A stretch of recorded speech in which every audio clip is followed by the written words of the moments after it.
अन्याय और धर्म का रहस्य। माता आद्याशक्ति के वचन। बेटा, तू पूछता है कि जब तू किसी के साथ गलत नहीं करता, किसी को बुरा नहीं समझता, किसी का हक नहीं छीनता, किसी को दुख नहीं देता, फिर भी तेरे साथ अन्याय क्यों होता है? यह प्रश्न केवल तेरा नहीं है, यह हर आत्मा का प्रश्न है जिसने जीवन के संघर्षों को झेला है। सुन, मैं तुझे वह सत्य सुनाती हूँ जो युगों से छिपा है। अन्याय का पहला कारण कर्म का बंधन। बच्चे, यह संसार केवल इस जन्म तक सीमित नहीं है। आत्मा अजर है, अमर है, उसने अनेक जन्म लिए हैं। हर जन्म में उसने कोई न कोई कर्म किया है। जब आत्मा अच्छे कर्म करती है तो उसका फल सुख के रूप में मिलता है, और जब कोई भूलवश बुरे कर्म कर बैठती है तो उसका फल दुख के रूप में आता है। तू कहेगा कि इस जन्म में तो तूने किसी का बुरा नहीं किया, तो फिर यह पीड़ा क्यों? इसका उत्तर यही है, हर दुख इस जन्म के कर्म से नहीं, बल्कि अनेक जन्मों के कर्मों से जुड़ा होता है। जो तू अभी झेल रहा है वह तेरे पिछले जन्मों का अधूरा हिसाब है। यह अन्याय नहीं, बल्कि न्याय है।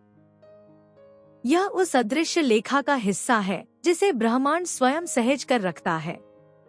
बेटा, याद रख, जब तू किसी के साथ बुरा नहीं करता फिर भी तेरे साथ बुरा होता है, तो यह केवल कर्म का फल ही नहीं होता, बल्कि यह भी एक परीक्षा होती है।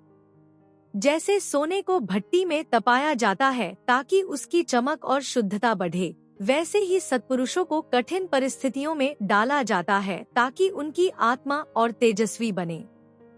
अन्याय झेलने वाला व्यक्ति यदि धैर्य रखता है और अन्याय का उत्तर अन्याय से नहीं देता, तो वह हजारों पुण्यों का अधिकारी बन जाता है।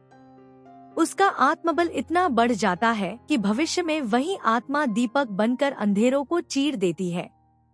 बच्चे, यह संसार ही अन्याय और न्याय का मिश्रण है। अगर संसार में केवल न्याय ही होता तो आत्मा कभी सीख ही नहीं पाती। पीड़ा और सुख दोनों आवश्यक हैं, जैसे दिन और रात। तूने कभी सोचा है, जब कोई अन्याय सहता है तो उसकी आत्मा करुणामयी बनती है, दयालु बनती है। जो दर्द तूने झेला है वही दर्द किसी और को झेलते देख तू समझ पाता है। अगर तेरे जीवन में केवल सुख ही होता तो तेरा हृदय कठोर हो जाता। इसलिए अन्याय भी जीवन का शिक्षक है।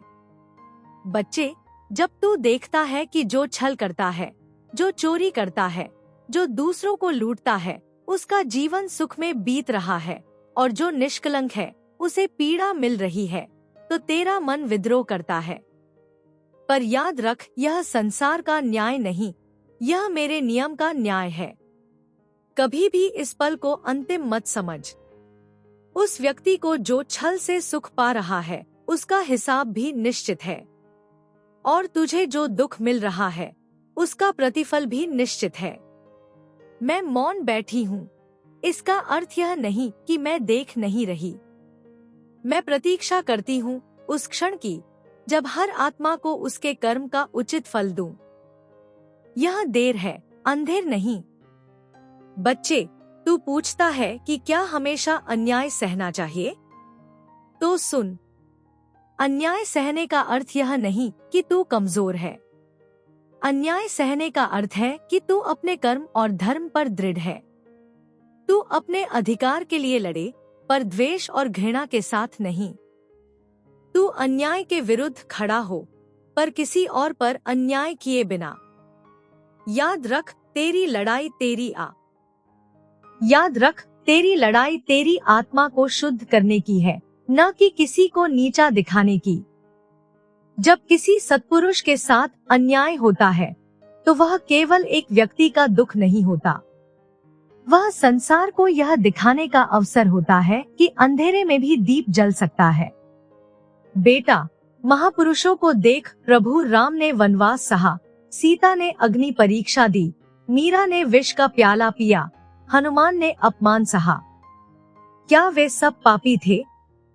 नहीं, उनकी आत्मा को दुनिया के लिए उदाहरण बनाना था। इसलिए उनके जीवन में कठिनाइयां आईं। तेरा जीवन भी एक शिक्षा है। तेरे धैर्य से अन्य आत्माएं सीखेंगी कि अन्याय सहकर भी धर्म पर डटे रहना संभव है। बच्चे, तू जान ले, इस संसार में जो अन्याय प्रतीत होता है वह केवल अस्थायी है। सत्य का दीपक कभी बुझता नहीं। तेरी आत्मा का तेज कोई छीन नहीं सकता। अंत में न्याय ही होता है। हो सकता है इस जन्म में न हो, पर अगले जन्म में होगा। हो सकता है तुझे अभी उसका फल न दिखे, पर तेरे जीवन का हर आंसू स्वर्ग के लेखे में लिखा जा चुका है। मैं तुझे वचन देती हूँ, कोई भी पीड़ा व्यर्थ नहीं जाती। जो तेरा है वह तुझसे कभी छिन नहीं सकता। जो तेरा नहीं है वह चाहे तू लाख प्रयत्न करे, तेरे पास टिक नहीं सकता। तो हे मेरे बच्चे, अन्याय से मत डगमगा। तेरी आत्मा महान है, तेरे कर्म पवित्र हैं। दुनिया चाहे तुझे तोड़े, तू अपने विश्वास को मत तोड़। याद रख, जब अंधेरा घना होता है तभी सूर्योदय निकट होता है। तेरे जीवन का भी प्रभात निकट है। अन्याय वास्तव में अन्याय नहीं है, वह आत्मा का ऋण चुकाना है, वह आत्मा की परीक्षा है, वह जीवन की पाठशाला है। जो व्यक्ति इसे समझ लेता है वही मुक्त हो जाता है। बेटा, तू अन्याय से मत घबराना, तू अपने धर्म पर अडिग रहना। तेरा हर आंसू, तेरी हर पीड़ा मेरी गोद में सुरक्षित है। जब समय आएगा मैं तुझे ऐसा न्याय दूंगी कि सारा संसार देखेगा। सत्य और धर्म का मार्ग कठिन है, पर अंत में वही विजय पाता है।